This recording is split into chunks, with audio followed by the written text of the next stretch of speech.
Radhe Radhe everyone, आप सभी का हमारे चैनल में बहुत बहुत स्वागत है। आज की वीडियो में आप सभी के साथ शेयर करूंगी प्रदोष पूजा विधि। मेरे बहुत सारे व्यूवर्स ने मुझसे कमेंट किया था कि आप प्रदोष की पूजा विधि बताइए, तो उन व्यूवर्स के लिए आज मैंने शेयर की है प्रदोष की पूजा विधि। प्रदोष का व्रत किया जाता है और ये व्रत में आप फलाहार कर सकते हैं, भोजन नहीं किया जाता।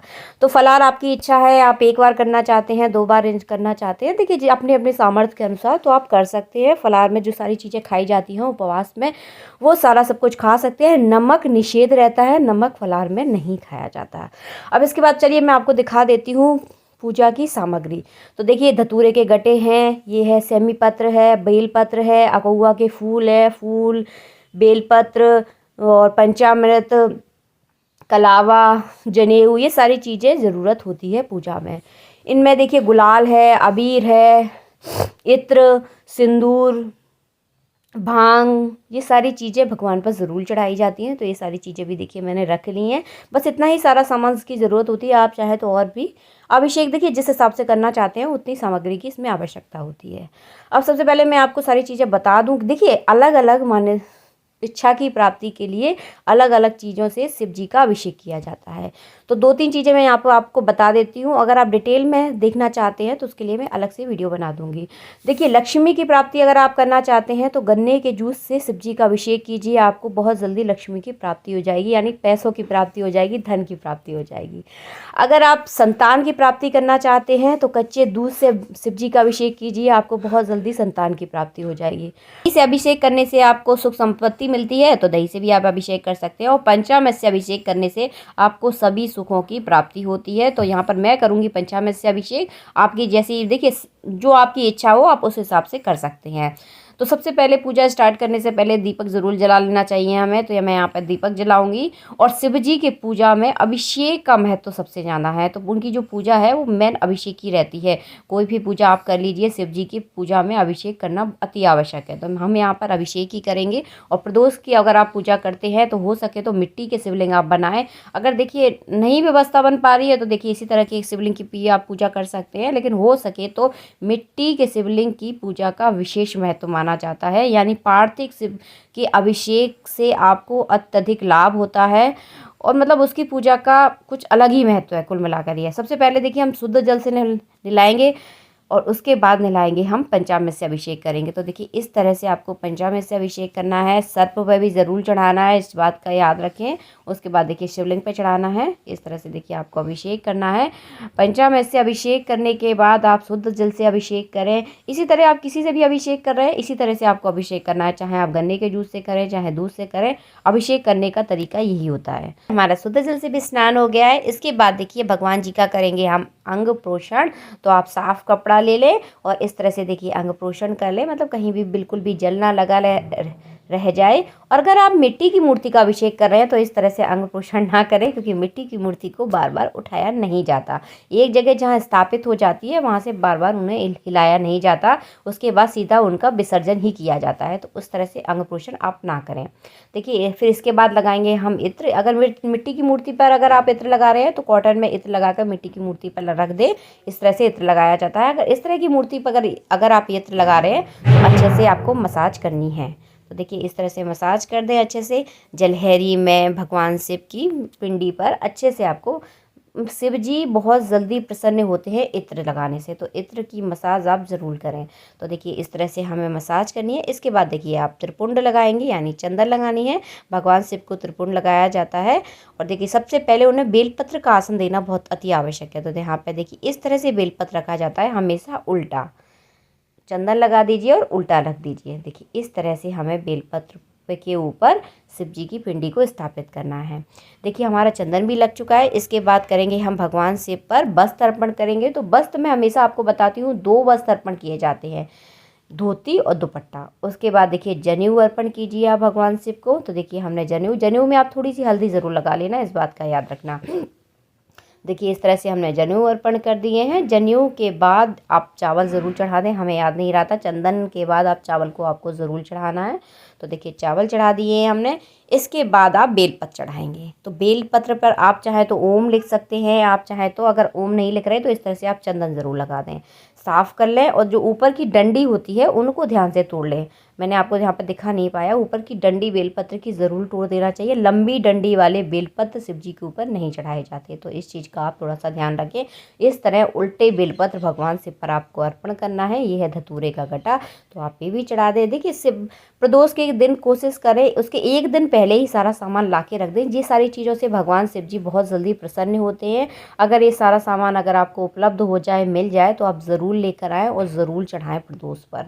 तो ये सारा सामान देखिए हमने, ये समी पत्री है तो समी पत्री भी ज़रूर चढ़ानी चाहिए। कहा जाता है 100 बेल, एक समी पत्री चढ़ाने से 100 बेलपत्र चढ़ाने का फल मिलता है। तो समी पत्री भी आप ज़रूर चढ़ाएं। अकौआ का फूल, धतूरे का फूल, ये सारी चीज़ें आपको ज़रूर चढ़ानी है। एक दिन पहले सारी व्यवस्था कर लें। तो प्रदोष की पूजा में ये सारी चीज़ अवश्य चढ़ाई जाती है। शिव जी की पूजा में तो इन सारी चीज़ों का आप सबको पता ही है, बहुत ज़्यादा महत्व माना जाता है। तो उसके बाद हमने फूल चढ़ा दिए। फल जो भी ऋतु फल है वो आप भगवान शिव को अर्पण कर दीजिए। इसके बाद आपने जो सुबह भोग बनाया है तो आप वो चढ़ा दीजिए। अगर मिठाई का भोग लगा रहे हैं तो मिठाई का भोग लगा दीजिए। अगर कुछ भी नहीं है तो मिश्री का भोग लगा दीजिए। आप चाहें तो एक पान का पत्ता ले लें, पान के पत्ते के ऊपर फल रख लें, उसी पर मिठाई रख लें और उसी पर लौंग इलायची रख कर भी भगवान शिव को अर्पण कर सकते हैं। आप चाहे अगर पान का पत्ता नहीं है तो इस तरह देखिए मेरी तरह भी अर्पण कर सकते हैं। जिस तरह से मैंने चांदी की कटोरी में मिश्री इलायची रख दी है और अलग से फूल। के बाद चढ़ाएंगे हम भांग। तो हमारे भोले बाबा पे भांग चढ़ाना अति आवश्यक है। तो भांग उन्हें बहुत अति प्रिय है और जिस भगवान को जो चीज़ ज़्यादा प्रिय होती है वो चढ़ाना अति आवश्यक हो जाती है। तो प्रदोष के दिन इकट्ठी आप भांग लेकर, देखिए इस तरह से मैंने डिब्बी में रख रखी है, तो आप ले लें। और देखिए इस तरह से अबीर, देखिए यहाँ पे मैं अबीर चढ़ा रही हूँ। भांग चढ़ा दें, भांग के बाद अबीर चढ़ाएं। अबीर के बाद गुलाल, सिंदूर, ये सारी चीज़ें भी ज़रूर चढ़ानी चाहिए। तो देखिए यहाँ पे गुलाल चढ़ा रही हूँ, उसके बाद देखिए मैं सिंदूर चढ़ाऊँगी। तो ये सारी चीज़ें आप ला के रख लें, पूजा में अति आवश्यक होती है। हर पूजा में ये सारी चीज़ें ज़रूर लगती हैं। पूजा करने के बाद ये सारी चीज़ें आपको अवश्य चढ़ानी चाहिए, कि कोई भी देवी देवता हो सारी चीज़ें ज़रूर लगती हैं। तो ये सारी चीज़ें आप ला के रखें अपने घर में। और देखिए हमारा हो गया है पूजन। इसी तरह से शिव जी का पूजन किया जाता है। सरल और बेसिक तरीका देखिए यही है। इस शिव जी की पूजन करने के बाद आपको करना है कथा का पूजन। तो एक पुष्प ले लें, पुष्प में चंदन चावल लगा दें और जाकर कथा पे आप चढ़ा दें। तो इस तरह से आपकी कथा का पूजन हो जाएगा। मिठाई का भी आप भोग लगा सकते हैं। उसके बाद सीधे हाथ में एक पुष्प ले लें, चावल ले लें और आपकी जो प्रदोष की कथा है उसका पूरा पढ़ें। क्योंकि व्रत में देखिए कथा का पढ़ने का विशेष महत्व रहता है। कथा जो भी जिस व्रत की रहती है उसको आप अवश्य पढ़ें। उस जैसे ही आपकी कथा समाप्त हो जाए तो जो चावल और पुष्प हमने हाथ में लिए थे वो भगवान शिव को आप अर्पण कर दें और इस तरह से आपकी कथा पूर्ण हो जाती है। इसके बाद देखिए एक चीज़ का आपको ध्यान रखना है, व्रत में सोया नहीं जाता। तो आप हल्का फुल्का भोजन करें। आप भोजन कर रहे हैं तो हल्का फुल्का करें। अगर आप फलाहार कर रहे हैं तो हल्का फुल्का करें, ताकि आपको दोपहर में नींद ना आए। इस चीज़ का आप थोड़ा सा ध्यान रखें। रात बहुत है सोने के लिए, तो आप रात में सो सकते हैं, दिन में आपको नहीं सोना जिस दिन आपका व्रत होता है। तो ये इस तरह से पूजा की जाती है प्रदोष की। इसके बाद रही हवन की बात। पढ़ने के बाद आप चाहे तो हवन कर सकते हैं। अगर आपका हवन करने का मंत्र है तो आप 11-21 आहुतियाँ देकर भगवान शिव के सामने हवन कर सकते हैं। ओम नमः शिवाय का जप कर सकते हैं। आप चाहें तो जो भी आपका गुरु मंत्र है आप उससे भी हवन कर सकते हैं। तो ये आपकी इच्छा है। हवन करने से बहुत ज़्यादा सुख शांति हमें अपने जीवन में मिलती है और हमारी नेगेटिव ऊर्जा जो होती है वो पूरी तरह से ख़त्म हो जाती है। बहुत ज़्यादा फ़ायदे हैं हवन के। और बाद में हवन में आप भोग ज़रूर लगा दें मीठे का, इस चीज़ का आप ध्यान रखें।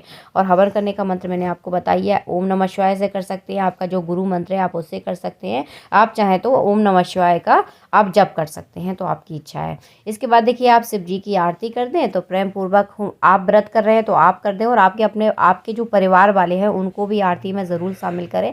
पूजा ज़रूर आप कर रहे हैं लेकिन आरती में हमारा पूरा परिवार शामिल होना चाहिए, ये थोड़ा सा ध्यान रखें। सबको बुला लें आरती में। तो देखिए इस तरह से आप आरती करें, पूरा परिवार प्रेम पूर्वक मिलजुल कर हमें आरती करना चाहिए। और आरती करने के बाद अपने पूरे घर में इस आरती को आप ज़रूर घुमाएं, ताकि भोले बाबा का आशीर्वाद हम सबको मिल सके। इसी तरह से की जाती है प्रदोष की पूजा विधि। बहुत सरल और बेसिक तरीके से मैंने आपको दिखा दी है। अगर आपके मन में कोई सवाल हो तो मुझे नीचे कमेंट बॉक्स में कमेंट ज़रूर करें, मैं वहाँ पर आपको रिप्लाई करूँगी। क्योंकि देखिए बोलते बोलते बहुत सारी चीज़ें ऐसी होती है जो छूट जाती है, फिर बाद में आ जाती है, ये नहीं भूल पाया। तो अगर आपको याद आती है कोई चीज़, अगर आपको समझ में नहीं आई है तो मुझे नीचे कमेंट बॉक्स में कमेंट कर दे, मैं वहाँ पर आपको रिप्लाई ज़रूर करूँगी। ये सारी चीज़ों को आपको ध्यान रखना है। दिन में आपको नहीं सोना है और हल्का फुल्का फलाहार किया जाता है। प्रदोष में देखिए फलाहार करने का महत्व है, भोजन तो किया ही नहीं जाता और नमक बिल्कुल भी नहीं खाया जाता। तो आप मीठा खा सकते हैं या हलवा बना लें आप कुछ भी, या फिर आप फल कर खा सकते हैं। फल बहुत अच्छे हो रहते हैं फलाहार में, तो फल खा सकते हैं। फल आप कोई भी खा सकते हैं जो आपका मन करे। गाजर फलाहार में नहीं खाई जाती, तो आप गाजर ना खाएं इस चीज़ का थोड़ा सा ध्यान रखें आप। तो यही सारा प्रदोष का महत्व रहता है। और प्रदोष जिस दिन पड़ता है उस दिन आप व्रत करें और इस तरह से देखिए शिव जी का अभिषेक करें। अगर आप किसी इच्छा की पूर्ति के लिए रह रहे हैं कि भगवान से भोलेनाथ से प्रार्थना कर रहे हैं कि हमारी ये इच्छा बहुत जल्दी पूरी हो जाए, तो आप उसी चीज़ से अभिषेक कीजिए। अभिषेक का अगर आप चाहते हैं तो इसका वीडियो मैं बना दूंगी कि कौन कौन सी चीज़ों से अभिषेक करने से हमें कौन कौन सा लाभ होता है। तो अगर आपका इच्छा है कि हमारे ये इच्छा की पूर्ति हो जाए, तो उसी चीज़ से अभिषेक करना है। जैसे कि मैं आपको बता दूं, अगर आप धन की इच्छा रखते हैं कि हमारे जीवन में जो पैसों की कभी कोई कमी नहीं रहे, तो कोशिश करें कि आप गन्ने के जूस से ही शिव जी का अभिषेक करें। और हो सके तो मिट्टी के शिवलिंग अगर आप बनाते हैं तो अति उत्तम है, क्योंकि पार्थिव शिव पूजा से हमें जीवन में बहुत ज़्यादा लाभ होता है, बहुत मतलब अत्यधिक पुण्य की प्राप्ति होती है। बहुत ज़्यादा महत्व है इस पार्थिव शिव जी का। I hope like this video and subscribe my channel. मिलती हूँ आप सबसे नेक्स्ट वीडियो में। वीडियो अगर अच्छा लगता है तो वीडियो को लाइक करना बिल्कुल ना भूलें। अगर आपने अभी तक हमारा चैनल सब्सक्राइब नहीं किया तो सब्सक्राइब ज़रूर कर लें आप ताकि हम जब भी कोई अच्छा वीडियो डाले तो उसका नोटिफिकेशन आपको मिल जाएगा। मिलते हैं आप सबसे नेक्स्ट वीडियो में, जब तक के लिए राधे राधे।